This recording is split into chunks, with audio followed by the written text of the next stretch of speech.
ఫ్యామిలీకి ఒక నలుగురు ఉన్న ఫ్యామిలీకి ఒకసారి తీసుకుంటే 6 months వస్తుంది. ఇప్పుడు మనం దీని ఆల్కలైన్ నేచర్ చెక్ చేద్దాం.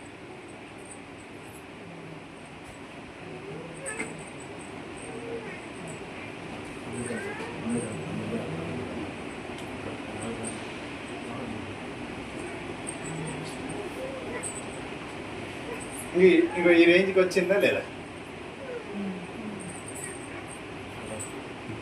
మనకి ఆ విధంగా తీసుకున్నాం అనుకో 100% చాలా మ్యాక్సిమం రోగాలు ఈ వాటర్ తోటి క్యూర్ అయిపోతాయి. మ్యాక్సిమం మన కిడ్నీస్ హెల్తీగా ఉంటాయి, ప్లస్ లివర్ ఫంక్షన్ బాగుంటుంది, మ్యాక్సిమం బాగుంటుంది. అదేవిధంగా మనకి చూడండి ఇంకా నెక్స్ట్ ఏం చూడండి, మనకి ఇంతకుముందు ఏం చెప్పినా మనం హెల్తీగా ఉండాలంటే తిండి వంట పట్టాలంటే ఐరన్ బాగుండాలి, హిమోగ్లోబిన్ బాగుండాలి. హిమోగ్లోబిన్ బాగుండాలి, ఐరన్ బాగుండాలి అని చెప్పేసి ఒకటి అది కట్ చేసుకొని తినగలుగుతామా? తింటామా ఐరన్? హిమోగ్లోబిన్ బాగుండాలని మనము తీసుకుంటామా? Iron direct తీసుకుంటామా? తీసుకో. కానీ అది లేకపోతే, ఐరన్ లేకపోతే హిమోగ్లోబిన్ ఫామ్ కాదు. ఎందుకంటే హిమోగ్లోబిన్ ఫామ్ కావాలంటే ఒక 4 ప్రోటీన్స్ ఒక ఐరన్ కలిస్తే ఒక హిమోగ్లోబిన్ ఫామ్ అవుతుంది. ఈ రెండు కలవాలంటే మనకు సి విటమిన్ ఉండాలి. సి విటమిన్ బోన్ మ్యారోలో సి విటమిన్ ఉండి బోన్ మ్యారోలో మనకి హిమోగ్లోబిన్ ఫామ్ అవుతుంది. కానీ ఆ ఐరన్ మనకి ఎట్లా వస్తుంది అంటే ప్లాంట్ బేస్డ్. మనం డైరెక్ట్ మినరల్ బేస్డ్ డైరెక్ట్ తీసుకోం కదా, మెటల్ తీసుకోం కదా. తీసుకుంటామా అమ్మ? తీసుకో. మెటల్ తీసుకోం, ప్లాంట్ బేస్డ్ తీసుకోవాలి. ప్లాంట్ బేస్డ్ తీసుకోవాలంటే మనకి ఎన్ని వస్తుంది? నువ్వులలో వస్తుంది. కానీ నువ్వులలో మనకి రోజు సరిపోయేది వస్తుంది, అది ఆకుకూరలలో వస్తుంది. ఆకుకూరలలో తోటకూర ఎక్కువ వస్తుంది. తోటకూరలో మనకి ఇప్పుడు వచ్చే తోటకూరలో అది ఉండట్లేదు. ఏముంటుంది? యూరియా అవి వేస్తాడు, స్ప్రే చేస్తాడు, పొద్దున వెంపుకొస్తాడు. అవి తాజాగా ఉంటాయి, ఇంత పెరుగుతాయి. 1-2-3 రోజులు ఇంత పెరుగుతాయి. కానీ దాన్ని ఉండాల్సిన ఏముంది, అవునా కదా? ఇప్పుడు మనకి ఐరన్ బయట అప్పుడు ఏం చేస్తారు? డాక్టర్ల దగ్గర పోతే ఏం చేస్తారు? ఐరన్ టాబ్లెట్స్ ఇస్తారు, అవునా కదా? కానీ అవి ఎట్లుంటాయి చూద్దామా?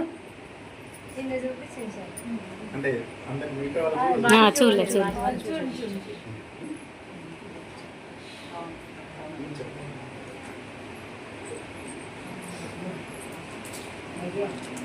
మనకు ఇప్పుడు చూడండి, ఇక్కడ మనం హెల్తీగా ఉన్నాం, అవునా కదా?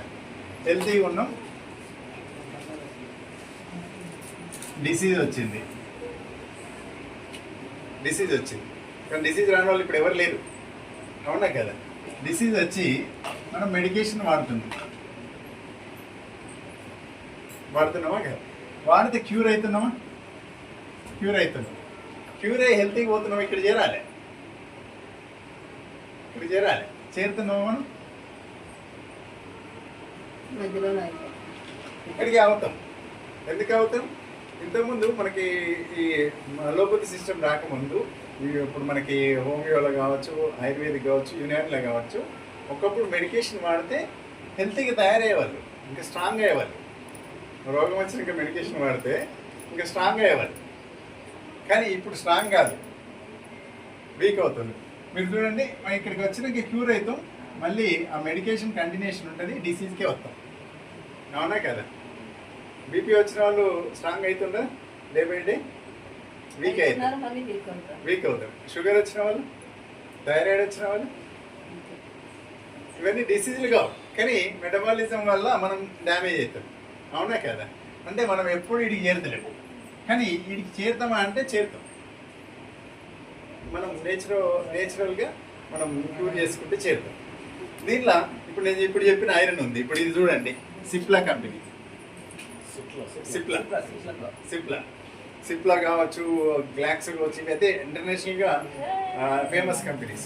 మీరు గూగుల్లో కొట్టండి, 5 స్టార్ రేటింగ్ వస్తుంది, అవునా కదా? 5 స్టార్ రేటింగ్ వస్తుంది. కానీ దీనిలో మనం వాడేది నేచురల్ ఐరన్ ఉందా, ఆర్టిఫిషియల్ ఐరన్ ఉందా చూద్దాం. కానీ ఇక్కడ మనం తప్పు పట్టలేము, ఇంకా మెడికల్ అంతా అట్లే ఉంది. ఇప్పుడు ఇది చూడండి,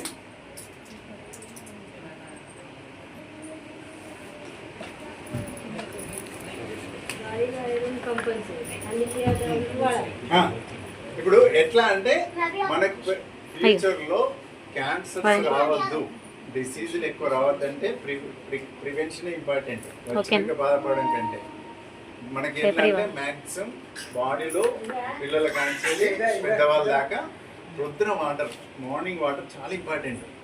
మార్నింగ్ బాడీ డిటాక్సిఫికేషన్ చేసుకోవాలంటే ఇప్పుడు ఇలాంటి ఆల్కలైన్ వాటర్ తాగాలి. కనీసం 1 లీటర్ నుండి 2 లీటర్ ఎంటీ స్టమక్లో తాగితే మన బాడీ అంతా డిటాక్సిఫికేషన్ అవుతుంది. అదేవిధంగా బాడీలో హిమోగ్లోబిన్ అనేది 13+ మెయింటైన్ చేసుకుంటే ఫ్యూచర్లో క్యాన్సర్స్ రావు, ఫ్యూచర్లో షుగర్స్ కూడా రావు వాళ్ళు కనుక 13+ మెయింటైన్ చేస్తారు. ఎందుకంటే మనం తీసుకున్న ఫుడ్ కన్జ్యూమ్ కావాలంటే